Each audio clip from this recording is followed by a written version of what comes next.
안녕하세요. 저는 서울 근교에 살고 있는 30대 후반인 돌싱녀입니다. 사연을 듣다 보니 문득 나도 한번 보내볼까 싶더라고요. 그래서 제가 겪었던 일들을 사연으로 적어 보내봅니다. 예전 저처럼 미련스럽게 사시는 분들이 혹시나 계신다면 부디 제 사연을 들어보시고 용기 내시라고 전하고 싶네요. 저와 남편은 대학교 때 첫 미팅 자리에서 만나게 되었습니다. 때묻지 않은 그 사람의 모습이 좋아 만나기 시작했고, 연애를 시작하고 얼마 되지 않아 저는 대학교 휴학을 하고 그 등록금으로 의류 사업에 뛰어들었습니다. 생계 목적은 아니었어요. 그냥 그 당시에는 학업보다 사업 쪽이 저한테 더 맞는다는 생각이 들었거든요.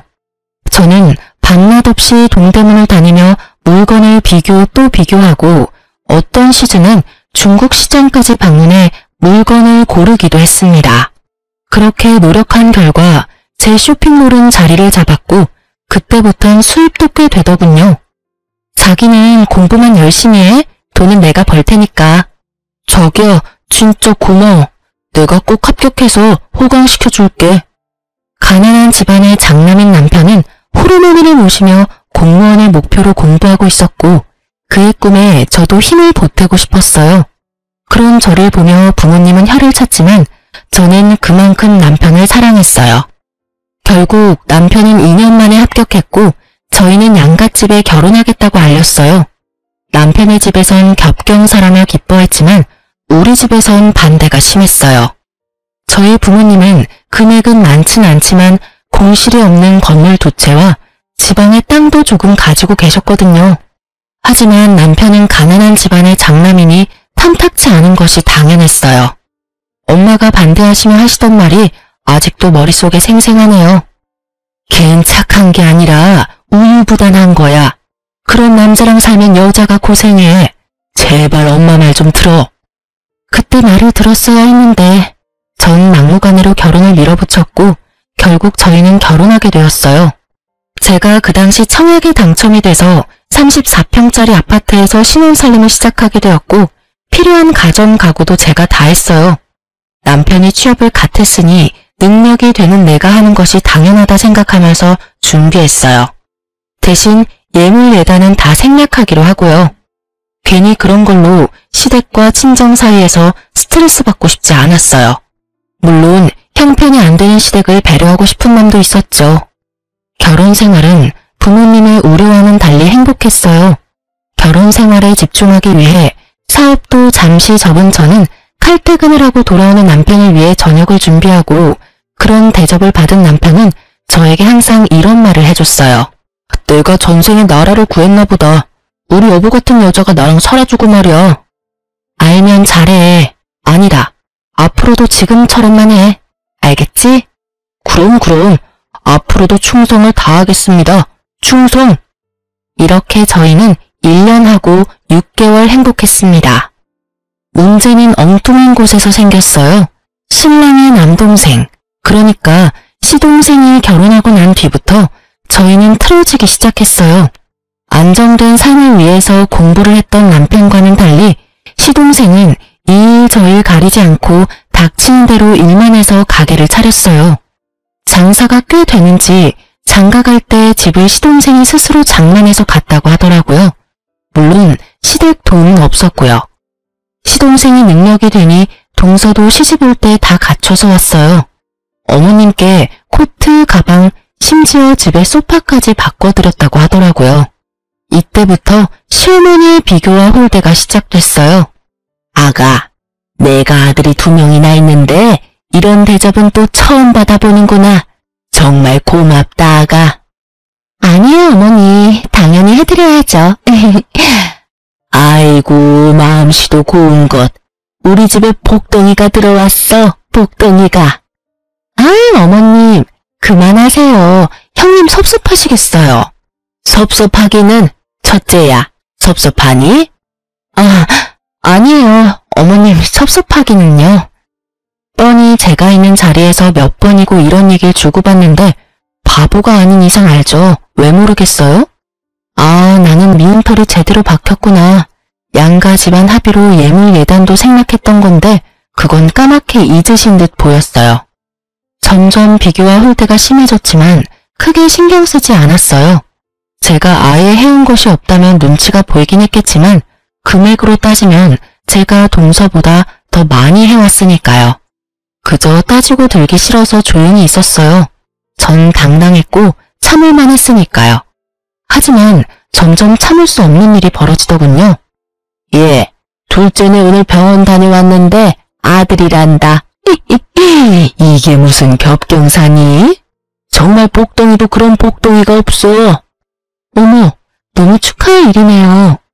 시어머니의 전화를 받은 저는 온몸에 소름이 돋으며 큰일이다 싶더군요. 앞으로는 애 문제로 날 볶아대겠구나 싶어서요. 아니나 다를까 심할 때는 하루에도 몇 번씩 시어머니에게서 전화가 왔어요. 너흰 아직 소식 없니? 네, 어머니, 아직이요. 곧 생기겠죠. 곧이 언제니 대체? 너희 결혼한 지 이제 2년째다. 둘째는 떡하니 아들까지 가졌는데 명색에 장남은 소식도 없으니 너희 노력은 하고 있는 거 맞니? 혹시 각방 쓰고 그런 거 아니지? 너희 혹시 피임하니? 처음에는 조심스럽게 물으시던 소식도 시간이 지날수록 점점 선을 넘으시더군요. 부부관계에 시어머니가 간섭하기 시작했고 심지어는 제 월경 날짜를 물으시곤 합방 날짜까지 정해주시더군요. 전 참다 못해 합방 날짜가 적힌 문자를 남편에게 보여주었죠. 여보, 이거 좀 봐봐. 이게 뭔데? 무슨 날이야? 어머님이 우리 합방하라고 정해주신 날짜야. 어떻게 생각해? 뭐? 우리 엄마가? 왜 그랬지? 나한테 생리 언제 하냐고 물으시더니 이렇게 문자 보내셨어. 우리 엄마가 급하긴 급한가 보네. 웃음이 나와 지금? 나는 하루에도 몇 번씩 임신 독촉 전화 때문에 스트레스 받아서 잠도 못 자는데. 미안해. 근데 좋은 게 좋은 거라고 여보가 좋게 생각해주면 안 될까? 내가 당신 그렇게 말할 줄 알아서 참고 참다가 하는 얘기야. 어머님 나한테 임신 문제로 전화하기 시작한 게 벌써 한 달이 넘었어. 정도껏 하셔야 나도 참지. 이건 해도 너무 하시잖아. 내가 보기엔 걱정이 돼서 이러는 것 같은데 당신이 너무 예민하게 받아들이는 것 같아. 흥분을 조금만 가라앉히고 좋은 게 좋은 거라고 좋게 생각해보자. 응? 그놈의 좋은 게 좋은 거라고는 무슨. 지금 생각해보면 이때 그만뒀어야 했는데 그 빌어먹을 사랑이 뭔지 남편의 그 우유부단하고 흐린 판단력도 사람이 너무 착해서 상황을 너무 좋게만 생각하려고 한다 싶더라고요. 평소라면 그냥 넘어갔겠지만 다른 것도 아니고 임신 문제이기에 더 확고하게 제 생각을 말해야겠다고 생각했어요. 시어머니가 선을 넘기도 하셨고요. 예민? 내가 예민해? 입장 바꿔서 생각해봐. 우리 아빠가 당신한테 하루가 멀다 하고 전화해서 임신은 아직인지 같은 방을 쓰는지 서로 언제 잤는지 그런 걸 물어본다고 생각해봐. 심한 날엔 아침, 점심, 저녁 끼니 때마다 연락 오셔. 그런 날엔 나 밥도 제대로 못 먹어. 이래도 내가 예민하다고 생각해? 여보, 그리고 나라고 아기 가지기 싫은 줄 알아? 나도 아기 가지고 싶어. 남편을 잡고 얼마나 울었는지 몰라요. 그간의 서러움이 한 번에 밀려오면서 진짜 어린아이처럼 울었어요. 난 엄마가 당신한테 이렇게까지 하는 줄 꿈에도 몰랐어. 미안해. 내가 더 신경 썼어야 했는데 내가 어떻게 할까? 어떻게 하면 될까? 아, 당신이 말했던 병원이라도 갈까? 가자. 그까지 검사 받는 거 뭐가 대수라고. 내일 연차 쓸 테니까 당장 가보자. 정말? 당신 싫다고 했잖아. 당신이 이렇게 우는데 내가 싫은 게 대수야? 가보자. 가면 되지. 그리고 엄마한테도 내가 당장 전화할게. 그냥 하는 말이 아니었어요. 제가 보는 앞에서 시어머니께 전화를 걸더니 내일 병원 가기로 했으니 앞으로 임신 문제로 연락하지 말아달라고 아주 단호하게 말하고 전화를 끊어버리더라고요. 전 평소와 달리 확실히 내 편을 들어주는 남편의 모습에 화가 좀 풀렸어요. 그렇게 다음날 병원에 가서 검사를 받았어요. 아무래도 자연 임신을 기대하기가 좀 힘드실 것 같습니다. 생각지도 못한 결과에 저는 충격을 받았지만 저보다 더 큰 충격을 받아 금방이라도 울 것 같은 표정의 남편을 보니 어떤 말도 나오지 않더라고요. 집으로 어떻게 돌아왔는지 기억도 나지 않았어요. 그냥 정신을 차려보니 거실 바닥에 우리 두 사람이 꼭 안고 울고 있었어요. 여보, 괜찮아. 부모님께는 죄송하지만 우리 둘이 행복하게 잘 살자. 요새는 일부러도 안 낳는다잖아. 그렇게 좋게 생각하자. 그렇게 말해줘서 고마워, 여보. 다시 한번 느끼지만 당신 참 멋지고 좋은 여자야. 아니야. 당신이 멋지고 좋은 사람이니까 나도 그렇게 닮아가는 거야. 우리 행복하게 잘 살자. 그렇게 저흰 부모님께는 비밀로 하고 우리만의 행복을 위해 잘 살자고 서로를 위로했습니다. 남편의 전화 때문인지 시어머니에게서 더 이상 전화도 오지 않고 나름 평화로운 날을 보내고 있었어요. 며칠째 기운 없는 남편을 위해 선물이나 사줄까 하는 생각에 휴대폰으로 검색을 하고 있었죠. 그때 시어머니께 문자가 왔어요. 아가, 내가 급해서 그러는데 1,000만 원만 좀 빌릴 수 있을까? 너무 급해서 그래. 순간 멍하더라고요. 100만 원도 아니고 1,000만 원이라니. 혹시나 보이스피싱이 아닐까 하는 생각에 전화를 걸었어요. 아가, 문자 봤니? 네, 어머님. 혹시 무슨 일 있으신 건 아니죠? 그런 건 아니고 급하게 필요한 일이 있어서 그래. 혹시 누구한테 연락을 받았다거나 협박을 받았다거나 제가 걱정이 돼서 그래요. 얘가 사람을 세상 물정 모르는 노인네로 하는 것도 아니고 내가 보이스피싱이나 당할 사람으로 보이니? 빌려주기 싫으면 싫다고 말하려무나 쉼이 바보로 만들지 말고. 에이, 어머님은 참 혹시나 해서 여쭤봤어요. 요즘 세상이 너무 흉흉하잖아요. 어머님 계좌로 보내드리면 되죠? 그럼 내 계좌로 보내주면 되지. 네, 어머님 지금 보낼게요. 확인해 보세요. 금액이 너무 커서 부담스럽긴 했지만 며칠 전 적금 탄 것도 있고 해서 빌려드렸어요. 임신 문제도 좀 걸리기도 했고요. 고맙다는 말 한마디 듣지 못했지만 많이 급하셔서 인사도 잊으셨나 보다 했어요. 물론 남편에게도 따로 말을 하지 않았어요. 굳이 숨길 일도 아니지만 그렇다고 먼저 말을 꺼내기도 좀 그랬어요. 괜히 생색내는 것처럼 들릴까 봐서요. 그러던 어느 날 시어머니가 오랜만에 연락을 주셨더라고요. 저는 벌써 돈이 생기셨나? 의아했어요. 네, 어머님. 예, 둘째가 글쎄 입덧이 심해서 아무것도 못 먹고 있다지 뭐야. 그래서 말인데 너 장 좀 봐서 둘째 내로 좀 와. 와서 나랑 같이 음식 좀 하자. 온 김에 오랜만에 얼굴도 보고 밥도 같이 먹고 얼마나 좋아? 둘째네 어딘지 알지? 그럼 바로 장 봐서 오려무나. 어머님? 어머님! 전 그렇게 끊어진 전화를 보며 황당한 웃음이 나더군요. 빌려드린 돈 얘기는커녕 장을 봐서 오라니. 저를 파출부라고 여기는 기분이 들었어요. 이런 걸 보고 일종의 가스라이팅이라고 할까요? 워낙 좋은 게 좋은 거라는 남편의 말을 듣고 살다 보니 어느새 저도 그렇게 살고 있더라고요. 호구되는 줄도 모르고요. 어쨌든 저는 출산 경험이 있는 친구들에게 전화를 돌려 입덧에 좋은 음식을 묻고 물어 되는 대로 다 사들고 동서내로 갔습니다. 낑낑대며 양손 가득 자신이 먹을 먹거리를 사들고 온 저를 보고 동서는 달려와서 돕기는커녕 소파에 떡하니 앉아 고개만 까딱거리며 인사를 하더군요. 형님, 오셨어요? 어머님은? 화장실 가셨어요. 여전히 앉아서 대답만 하는 동서를 보며 당장이라도 장봐온 것을 다 내팽개치고 한바탕 하고 싶었지만 뱃속의 아기를 생각하며 간신히 화를 눌렀어요. 얼마나 이를 꽉 깨물었는지 턱이 다 아려오더군요. 속으론 참을 인을 되뇌며 사온 재료를 주방에 두고 거실로 나왔어요. 너무 힘들어서 도저히 바로 요리를 못하겠더라고요. 거실로 나오니 아기 용품이 꽤 보였어요. 아기자기한 것이 저도 모르게 시선이 가더라고요.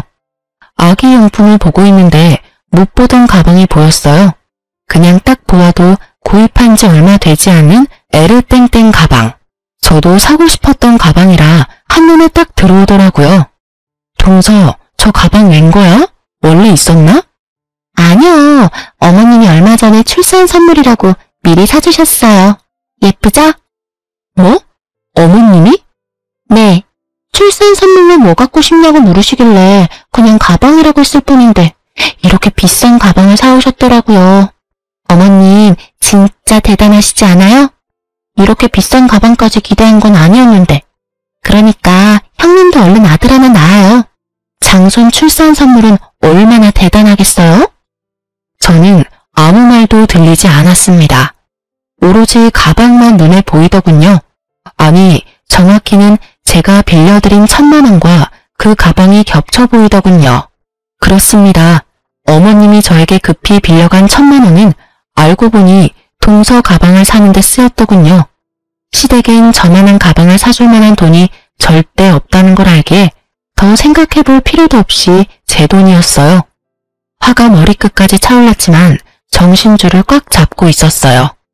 여기서 이성의 끈을 놔봤자 저한테 득될 것이 없었으니까요. 심호흡을 하며 최대한 이성적으로 생각하려고 노력하고 있을 때 화장실에서 시어머니가 나오더군요. 그러면서 한 손에 들고 있던 걸레를 저에게로 던지더니 이렇게 말하는 겁니다. 예, 음식하기 전에 청소부터 좀 해라. 임산부 있는 집에 먼지가 너무 많아. 네? 전 제가 들은 말이 맞는 것인지 제 귀를 의심했습니다. 시댁 청소를 하라고 해도 불만이 터져나올 것 같은데 하물며 손아래 동서 집을 청소하라뇨. 청소 좀 하라고. 청소 모르니? 우선 거실부터 청소기 좀 밀고 걸레로 좀 닦아라. 그리고 밥 먹고 나면 안방도 좀 치우고, 아, 창틀도 더럽더라. 거기도 좀 닦고. 요새 미세먼지 때문에 난리야, 난리. 아, 청소기는 작은 방에 있더라. 그거 쓰면 된단다. 언제까지 그러고 있을 거니? 빨리 청소기부터 가져와. 제가 왜요? 제가 너무 황당해서 왜냐고 되물으니 시어머니는 동서 옆에 딱 붙어 앉아 동서 배를 만지며 대답했어요.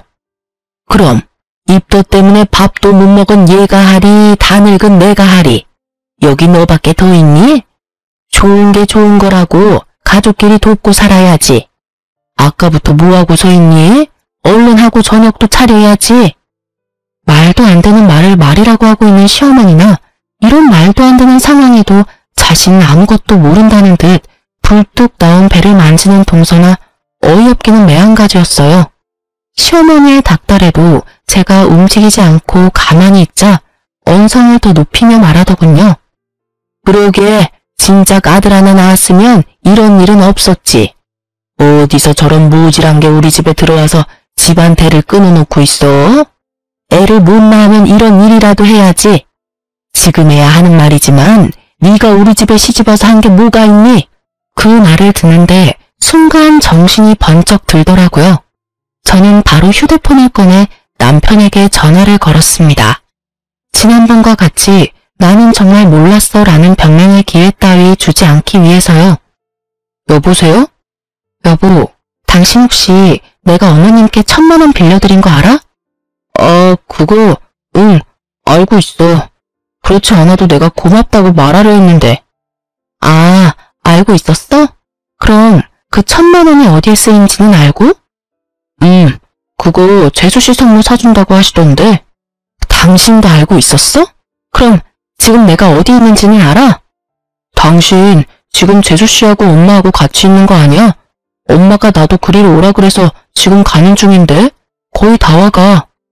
그럼 내가 여기 파출부짓거리나 하려고 끌려온 것도 알고 있겠네? 파출부짓이라니. 남의 집 와서 청소하고 음식하면 파출부지. 다르게 표현할 말이 있어? 있으면 말해보던가.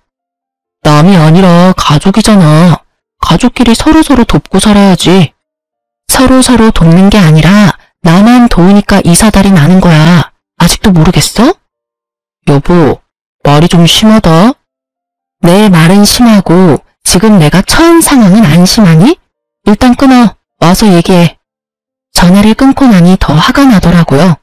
이런 것도 남편이라고. 내 커리어는 다 접어두고 그야말로 헌신적으로 내조만 하며 살았는데 돌아오는 것은 이따위 취급이라니. 그야말로 온갖 정이 뚝 떨어지더라고요. 이 사태를 어떻게 해야 이 화가 풀릴까? 머릿속으로 5만 가지 생각이 오가는 그 순간 동서가 한마디 하더군요. 형님, 지금 어머님 앞에서 무슨 짓이에요? 짓? 저는 그야말로 이성의 끈이 끊기는 소리가 들리며 오히려 정신이 맑아졌어요. 전 바로 제 발밑에 던져진 걸레를 집어들고 동서의 얼굴로 냅다 던져버렸습니다. 야, 너 임신한 게 유세냐? 입덧해서 밥 못 먹고 청소를 못하면 친정엄마를 부르던지. 그것도 안 되면 돈 주고 사람을 부르면 될 일이지 어디 사람을 오라가라 해? 저의 말과 행동에 적잖게 놀란 동서는 걸레가 닿았던 얼굴을 닦아대며 저를 노려볼 뿐 아무 말도 못하고 있었고 시어머니는 벌떡 일어나 막말을 하기 시작하더라고요. 시집 올 때 몸뚱이 하나 가지고 와서 내 아들이 벌어다주는 돈이나 펑펑 쓰면서 놀고 먹는 그런 주제에 어디서 니까짓 게 큰 소리야? 전 치사하고 더러워서 끝까지 하고 싶지 않았던 말을 하기로 했습니다. 어쩌겠어요. 새까맣게 잊으신 것 같으니 제가 다시 일깨워 줄 수밖에요. 어머님, 제가 진짜 치사해서 이런 말 안 하려고 했는데 기억 안 나시는 것 같으니까 말씀드릴게요. 그래, 무슨 말인지 어디 한번 말이나 드러나 보자. 저 시집 올 때 몸뚱이만 가지고 오지 않았고요. 집, 가전, 가구, 심지어 지금 어머님 아들이 타고 다니는 그 차까지 제가 다 해서 왔고 다 제 명이에요. 거기에 어머님 아들 돈은 단 1원도 안 들어갔어요. 제가 예단으로 들고 온 것만 해도 억 단위인데 전 예물은커녕 봉투 하나 구경하지도 못했네요. 그리고 어머님 아들 월급으론 저 펑펑 쓰고 놀지도 못해요. 전 제가 모아뒀던 돈이랑 투자했던 돈으로 놀아요, 어머님. 그리고 그 돈으로 어머님께 1,000만 원 빌려드린 거고요. 그런데 그 돈으로 어머님은 동서 가방을 사주셨네요. 제 말에 동서는 몰랐던 사실을 알았다는 듯 놀란 눈으로 시어머니와 저를 번갈아가며 보더라고요. 그랬겠죠. 시동생이 가난한 자신의 집안 상황을 제대로 설명했을 리도 없겠죠. 지금 시부모가 살고 있는 집이 겉에서 보기엔 그럴듯했지만 사실 그 집은 자가가 아닌 전세인데다가 그 전세금도 월세로 사는 부모님을 두고 자신들만 좋은 집에 살 수 없었던 남편과 시동생이 마련해줬던 거니까요. 속 시원하게 내뱉긴 했는데 순간적으로 내가 너무 심했나? 싶더군요. 미우나 고우나 아직은 시어머니고 어른이시니까요. 하지만 그런 저의 고민을 한 방에 날려줄 말들이 시어머니 입에서 흘러나오고 있었습니다. 너 아들 하나 못 낳는 년이 성질만 나빠서는 너 그러니까 아기가 안 생기는 거야. 알아? 너같이 돈만 밝히고 못된 년은 평생 노력해도 임신은 꿈도 못 꿀 거다. 혹여 임신이 된다고 해도 그 애가 멀쩡히 잘 붙어 있겠니? 그 못된 신부에 떨어지고도 남지. 이 나쁜 년. 부모님께도 한 번도 들어본 적 없는 욕과 저주 섞인 말을 듣고 저는 생각했습니다. 사실을 밝혀야겠다고. 이런 사람에게 더는 배려할 필요가 없다고 말입니다. 아니요. 저는 충분히 아기 낳아드릴 수 있는데 어머님 아들이 고자라서 아기를 못 낳아드려요. 제가 문제가 아니라 어머니 아들이 문제라고요. 무정자증이라고 아세요? 어머님 아들이 무정자증이래요. 그렇습니다. 병원에서 저희가 들은 말은 남편이 무정자증이라 임신이 어려울 것이라는 결과였습니다. 저는 남편을 너무 사랑했기에 모든 것을 그냥 받아들였습니다. 저에겐 있지도 않은 이세보단 남편이 우선이었고 자신에게 문제가 있으니 다시 임신 얘기가 나오면 남편이 중간 역할을 잘해줄 것이라 믿었으니까요. 그래서 다 비밀로 하고 그냥 묻고 지나가려 했는데 이렇게 나오니 더는 숨길 필요가 없겠더라고요. 뭐가 어쩌고 저째? 네가 이제 하다 별 거짓말도 다 하는구나. 아들 가진 둘째가 부러우면 부럽다고 말해. 잘난 것도 하나 없는 년이 어디서 거짓말이야? 못된 년, 나쁜 년, 할 말 못할 말이 따로 있지 어디서 그딴 거짓말을? 말에 반은 욕설인 그 사람을 보며 전 더 이상 어머니라 부르기도 싫어졌네요.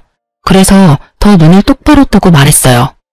아줌마, 그럼 잘난 동서랑 평생 사세요. 네? 이 잘난 것 하나 없느냐면 이만 사라질 테니까요. 제 말을 들은 동서는 너무 놀라 두 손으로 입을 틀어막았고 시무는 저를 한 대 칠 기세로 다가왔어요. 저는 때릴 테면 때려보라는 심보로 가만히 서 있었고요. 그런데 갑자기 시무가 바닥에 주저앉아 대성통곡을 하는 것이 아니겠어요. 저를 잡아 죽일 듯하던 기세는 온데간데 없고요. 저는 당황스러워 바닥에 주저앉은 시무를 보고 있었어요. 그 순간 제 뒤에서 목소리가 들려오더라고요. 이게 다 무슨 일이야? 엄마 왜 울어? 그래요. 남편이 어느새 제 뒤에 서 있더군요. 시무는 자기 아들이 오는 걸 보고 우는 연기를 시작하신 거였어요. 제가 아까 잠근 걸 혼자 들고 들어오느라 현관문을 열어두고 닫는다는 걸 깜빡했더라고요. 그 활짝 열린 문으로 남편은 들어왔다가 이 사단을 본 것이었어요. 당신이 뭐라고 했어? 남편의 물음에도 제가 아무 말도 안 하니 동서가 얄밉게 답했어요. 어머님이 청소 좀 도와주면 안 되겠냐고 하시니까 형님이 제 얼굴에 걸레를 막 던지고 어머님한테는 아줌마라고 하면서 소리를 막 지르시는데 저희 너무 무서웠어요. 무정자증 얘기는 빼더군요. 그건 동서도 입에 올리기 그랬던 모양이었어요. 동서의 소름 끼치는 연기가 끝나자 더 소름 끼치는 어머님의 연기가 시작되더군요. 아이고 내가 너무 오래 살았지. 오래 살았어. 청소 좀 같이 하자고 했더니 시애미를 잡아먹으려고 하지를 않나. 손 아래 사람이 좋게 한마디 했다고 시애미 보는 앞에서 걸레를 집어 던지지를 않나. 그뿐이니 감히 내가 보는 앞에서 내 아들을 쥐잡듯이 잡고. 아이고 내가 너무 오래 살았어. 내가 죽어야지. 이 꼴 보면서 더 살면 뭐해? 어머님 그런 소리 하지 마세요. 막장 드라마에서 보던 장면이 눈앞에 펼쳐지자 할 말은 사라지고 넋을 놓고 보고만 있게 되더라고요. 그러면서 이때껏 저런 사람들을 가족이라고 생각했던 저 자신이 한심스러우면서 상황이 더 명확히 보이기 시작했어요. 아, 이 사람들은 내가 진짜 우습구나, 날 진짜 호구로 봤구나 하고요. 아줌마? 당신 진짜 그랬어? 실망 가득한 눈빛으로 저에게 말하는 남편을 보며 저는 신랄 같은 희망마저 사라졌어요. 그랬어. 제정신이야? 왜 그랬어? 당장 사과 못해? 내가 왜 사과를 해? 당신 날 몰라? 내가 이렇게까지 하는 데는 그 이유가 있을 거란 그런 생각은 못하는 거야? 이유? 그래, 이유나 좀 알자. 당신 도대체 왜 이래? 엄마가 당신한테 돈 빌려서 가방 사준 것 때문에? 그깟 1000만 원이야. 다시 벌면 되는 거고. 돈은 엄마가 다시 갚는다잖아. 그리고 우리가 그 돈 없으면 죽어? 그것도 아니잖아. 뭐? 그리고 장봐 와서 밥 좀 해주면 안 돼? 다른 사람도 아니고 임신한 가족이 입덧 때문에 밥도 못 먹고 있다는데 많이 양보해서 우리 엄마가 너무 심했다고 치자. 그렇다고 시어머니한테 아줌마라고 하는 게 제정신으로 할 수 있는 말이야? 당신 이런 사람이었어?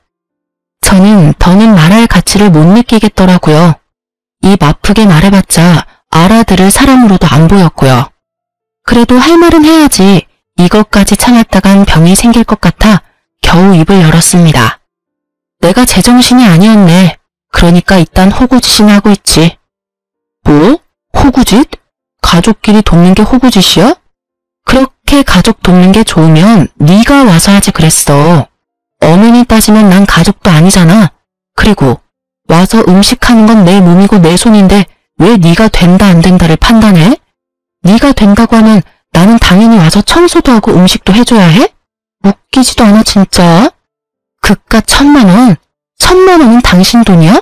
내 돈이야. 그리고 그깟이면 네가 빌려주지 그랬어? 아, 너한텐 1000만 원은 고사하고 500도 없지? 야, 너 진짜 말 다 했어? 아니, 아직 중요한 말을 못했어. 우리 이혼해. 난 더는 이런 취급받으면서 너랑 살 생각 없어. 그러니까 잘난 너희 가족끼리 잘 먹고 잘 살아. 당신 후회할 짓 하지 마. 후회? 참나. 큰 착각하는 것 같아서 하는 말인데 나 당신한테 손톱만큼도 미련 없어. 오히려 나 지금 기뻐. 이젠 이 지긋지긋한 집안 안 보고 살아도 된다고 생각하니까 몸이 막 깃털처럼 가볍다고. 그러니까 너나 후회하지 말고 잘 살아.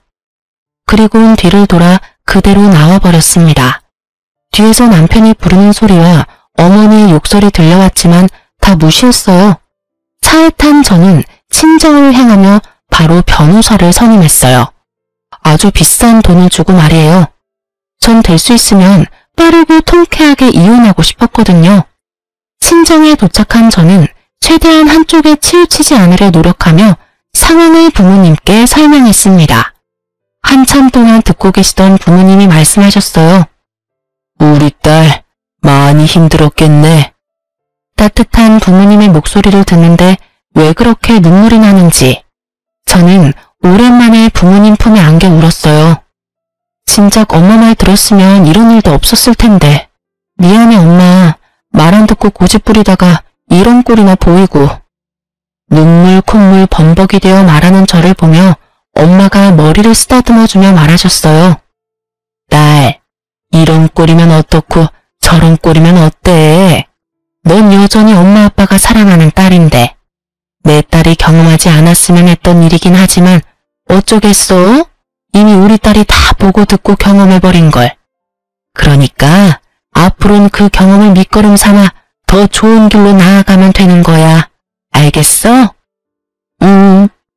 그리고 이 말을 깜빡했는데 잘했어 우리 딸. 그런 취급받으면서 결혼 생활을 이어나갈 필요 없어. 그럴 땐 그냥 박차고 나와서 새롭게 시작하면 돼. 비록 그 길이 힘들고 험할지라도 넌 다 이겨낼 수 있어. 우리 딸은 충분히 용기 있고 현명한 사람이니까. 그런 널 엄마 아빠는 믿어. 그러다 너무 힘에 부치는 날은 오늘처럼 엄마 아빠한테 와서 잠시 쉬었다가 엄마 아빠는 언제나 여기서 기다리고 있으니까. 알겠지 딸? 고마워요. 부모님을 만나보니 확실히 알겠더라고요. 저는 사랑받아 마땅한 사람이라는 것을요. 그동안 전 미련하게도 그 중요한 사실을 잊고 살았더라고요. 그간의 상처를 씻어낸 저는 변호사를 만나 상담을 진행했어요.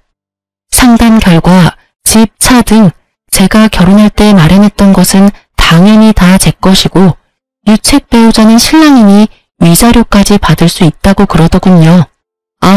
물론 빌려준 1,000만 원도 주고받은 문자가 명백한 증거가 되어 당연히 받을 수 있고요. 시어머니의 욕설과 저주에 가까운 바람은 증거나 증인이 없어 고소가 힘들 거라고 했어요. 녹음해야 했는데 그럴 정신도 없었고 동서가 증인으로 나설 일은 없을 테니까요. 위자료가 그렇게 많진 않았는데 워낙 가진 것이 없으니 빈털터리가 될 상황에 놓인 남편과 시댁 식구들이 동시에 찾아와 싹싹 빌더군요. 여보, 내가 잠시 정신이 어떻게 됐었나 봐. 당신이 나한테 어떻게 했는데. 내가 엄마 우는 걸 보고 그만 너무 흥분을 해서 미안해. 당신 기분부터 풀어줬어야 했는데. 그래, 아가, 내가 미안하단다. 나는 아기 걱정에 그만. 내가 너무 심했어. 사과하마. 형수님, 죄송해요. 저라도 말렸어야 했는데. 형님, 아프세요. 제가 임신 때문에 너무 예민해져 있어서 버릇없게 굴어서 죄송해요. 이미 떠난 마음은 그 어떠한 말로도 돌아오지 않더라고요. 잘못을 비는 모습도 진심으로 느껴지지 않았고요. 그저 어떻게 하면 이 지긋지긋한 상황을 끝낼 수 있을까? 이 생각뿐이었습니다. 그래서 저는 뭐 아니면 도라는 마음으로 아무것도 녹음되지 않은 휴대폰을 들이밀며 말했습니다. 당장 다들 돌아가 주세요. 그렇지 않으면 그날 어머님께서 저한테 욕하시고 심하게 말씀하신 거 이 휴대폰에 낱낱이 녹음되어 있는데 이것까지 변호사님께 제출해서 고소 진행해달라고 할 겁니다. 알겠어요? 그까짓 걸로 고소가 되는 줄 아니? 그리고 내가 욕을 언제 했다고 그래? 고소가 된다고 하더라고요. 저희 변호사님이. 그래서 하는 김에 같이 고소하려다가 그래도 살았던 정이 있어서 고소는 하지 않겠다고 했는데 제가 또 실수한 것 같네요. 어머님이 입에 담지도 못할 욕설과 모진 말들을 잊으신 걸 보니깐요. 원하신다면 한번 들어보실래요? 저도 한번 들려드리고 바로 고소 진행하죠 뭐. 저의 천연덕스러운 연기에 다들 입으로 욕은 하지 못하지만 눈빛으로는 심한 욕들을 하고 돌아가더라고요. 그렇게 저의 이혼은 빠르고 성공적으로 잘 마무리되었어요. 오래 연애를 했던 터라 이혼 후에도 남편의 얘기가 들려오더라고요. 그때 그 집 문이 활짝 열려 있어서 앞집 옆집 사람들이 싸우는 거 다 들었다더라. 너희 시댁, 아니 시댁이었던 집이랑 동선이랑 한 동네였잖아. 그 동네에 그 집 첫째 아들 무정자증이라고 소문이 쫙 돌았대. 거기에다가 그 시어머니였던 사람이 너한테 막말하면서 욕한 것도 소문이 쫙 돌아서 한동안 난리 났었어. 뭐 그런 뻔뻔한 집안이 다 있냐고. 그러니 그 동네에서 계속 살 수 있겠니? 아파트는 헐값에 그냥 처분하고 시댁집도 이사했다고 하더라. 우리 친구들 사이에도 소문 쫙 나서 네 전남편 재혼은커녕 모임도 못 나온다 그러더라. 요즘엔 본가 들어가서 살고 있다나 봐. 하긴 너한테 위자료 주고 집 얻을 돈이나 있겠어? 그러게 좀 잘하고 살지. 너 같은 복덩이가 어디 있다고. 그러게나 말이다. 너희 부모님은 뭘 하셔? 내 얘기 들으시곤 잘했다고 칭찬까지 해주시더라. 하긴 나 같아도 그렇겠다. 하여튼 잘했어. 다음 주 모임인데 넌 나올 거지? 생각해보고. 전부 네 편이니까 불편하게 생각하지 말고 편하게 와서 밥이나 먹고 가. 알겠지? 알겠어.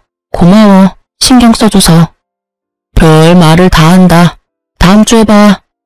자기 일처럼 통쾌해하며 제 복수의 끝을 알려주는 친구의 전화 덕에 전 비로소 발을 뻗고 잤답니다. 여기서 끝이냐고요? 아니요. 이혼 절차가 마무리되고 한 달도 지나지 않은 어느 날 동서가 찾아왔더라고요. 형님, 제발 다시 한번 생각해 주시면 안 될까요? 제가 잘할게요. 동서, 이러지 마. 형님, 제발요. 이러다가 어머님은 물론이고 아주버님까지 모시고 살게 생겼어요. 저 좀 살려주세요. 역시는 역시였습니다. 사람 쉽게 변하는 게 아니더군요. 저한테 미안해서 온 것이 아니라 자신이 가난한 집안을 다 떠맡게 생기니 호구 같은 제가 필요해서 왔던 거더군요. 저는 뱃속의 아기를 생각해 좋게 보내려 했건만 하는 행실을 보아하니 말로는 곱게 보내긴 힘들어 보였어요. 그래서 나보고 다시 그 집구석으로 들어가서 또 그렇게 호구 잡히고 살라는 말이야? 동서, 양심이 있어 없어? 어떻게 나한테 그런 말을 해? 그리고 동서 나한테 어떻게 했는지 잊었어? 나 더는 동서뿐 아니라 그 집안 사람이랑 말도 섞기 싫으니까 당장 돌아가줘. 제가 진짜 잘못했어요. 형님, 이렇게 빌게요. 앞으로 형님 말이라면 뭐든 다 듣고 잘할게요. 결국 동서는 무릎까지 꿇고 빌며 울더라고요. 배는 만삭인데 그런 몸으로 그러고 있으니 난감했습니다. 안쓰럽고 이런 것이 아니라 일으킨다고 잘못 건드렸다간 또 무슨 일이 생기는 거 아닌가 하는 생각이에요. 그래서 전 우는 동서를 손끝 하나 대지 않고 경찰에 신고했습니다. 임산부라는 사전 설명도 했고요. 몇 분 뒤 여경분들이 오셔서 동서를 데리고 가더라고요. 그리고 그날 저녁 소식을 들은 남편이 찾아왔더라고요. 야, 너 이렇게 독한 여자였어? 어떻게 임신한 사람을 경찰에 신고할 수가 있어? 이 정도 되는 여자니까 곱게 경찰 불러서 돌려보낸 줄이나 알아. 다른 여자 같았으면 질질 끌어다 내쫓았어. 알아? 너 진짜 독하다. 너 때문에 재수씨는 이혼한다고 짐 싸들고 나가버렸고 우리 엄마는 그 충격에 쓰러지셨어. 어떻게 책임질 거야? 동서가 집을 나갔어? 하긴 그간의 한 짓거리를 보면 그러고도 남겠다. 근데 그게 왜 내 책임이야? 호구짓 하던 든든한 방패막이 사라지니 도망친 동서나 그 충격으로 쓰러진 네 엄마나 전부 자기가 저지른 일, 자기가 벌 받는 거야. 당신 진짜 내가 알던 사람 맞아? 이렇게 피도 눈물도 없는 독한 여자인 줄도 모르고. 당신이야말로 이렇게까지 상황 판단이 안 되는 사람인 줄 내가 미처 몰랐네. 진작 알았으면 이런 꼴까지 볼 필요도 없이 끝냈을 텐데. 이런 꼴? 내가 하고 싶은 말이야. 이런 여잔 거 진작 알았으면 결혼도 안 했어. 아니, 애초에 눈길도 안 줬다고. 내가 당신이 진짜 좋아서 결혼한 줄 알아? 우리 가족한테 잘하는 모습에 그냥 결혼한 거야. 거기에다 합격했다고 버리기엔 당신이 너무 불쌍했거든. 내가 바보였지. 이럴 줄 알았으면 그냥 그때 헤어지고 딴 여자 만나는 건데. 저는 그 순간 남편 뺨을 때려버렸습니다. 웬만해선 손도 대기 싫었지만 도저히 화가 나서 참을 수가 없더라고요. 참 고맙네. 그나마 남아있던 미운 정도 다 털어내게 해줘서. 그리고 방금 한 대 맞은 거 신고하고 싶어도 조금만 참아. 내가 아까 불청객 왔다고 신고해서 경찰들이 곧 올 거거든. 그때 신고하든가 말든가. 나도 할 말 많은데 참고 있으니까 아주 이참에 개싸움 해보자고. 저한테 한 대 맞은 충격 때문인지 할 말이 없어서인지 남편은 아무 말도 행동도 하지 않더라고요. 그때 타이밍 딱 맞춰서 출동하신 경찰분들이 남편을 데리고 가면서 저와 남편과의 인연은 완전 끝이 났어요. 이따금씩 들려오는 소식엔 결국 시동생네는 이혼을 했고 동서는 아기까지 버리다시피 하고 연락을 끊어버렸다고 하더라고요. 시댁 식구들과 남편은 다 저 때문에 일어난 일이라며 사람들에게 제 욕을 그렇게 하고 다닌다는 얘기까지 들려왔어요. 전 얼굴도 들고 다니지 못하게 남편 회사에도 소문을 쫙 내버릴까 하고 잠시 고민했지만 그러진 않았어요. 그렇게까지 해서 똑같은 사람이 되고 싶지 않기도 했지만 그 사람에게서 저를 잃게 만드는 것이 가장 큰 복수라고 생각했거든요. 저는 정말 지긋지긋한 신혼집도 팔고 새 보금자리를 얻었어요. 거기에다 이혼할 때 받은 위자료에 제 돈을 조금 더 보태서 오프라인 매장도 차리고요. 이제 다시 제 삶을 잘 살아보려고요. 비록 돌싱녀지만 제가 능력이 있고 자신감도 있으니까 괜찮은 맞선 자리가 계속 들어오더라고요. 정말 이혼이 흠이 아닌 시대가 오긴 했나 봐요. 당장은 아니지만 빠른 시일 내에 연애도 해볼까 합니다. 오늘이 내 생에 제일 젊은 날이라고 하잖아요. 제일 젊고 예쁜 오늘을 지난 날만 떠올리면서 살 수는 없으니까요. 제 긴 사연을 듣고 계신 분 중에서 미련했던 저같이 살고 계신 분이 있다면 말씀해드리고 싶어요. 이혼이 꼭 정답은 아니지만 그렇다고 흉도 아니에요. 아내란 이유로, 며느리란 이유로 정당하지 않은 대접과 그것을 당연하게 여기는 사람들에게 주눅들지 마세요. 당당해지세요. 누군가에게는 둘도 없는 자식이자 대접받고 사랑받아 마땅한 사람입니다. 그럼 지금까지 제 긴 사연 들어주셔서 감사합니다. 좋은 하루 되세요.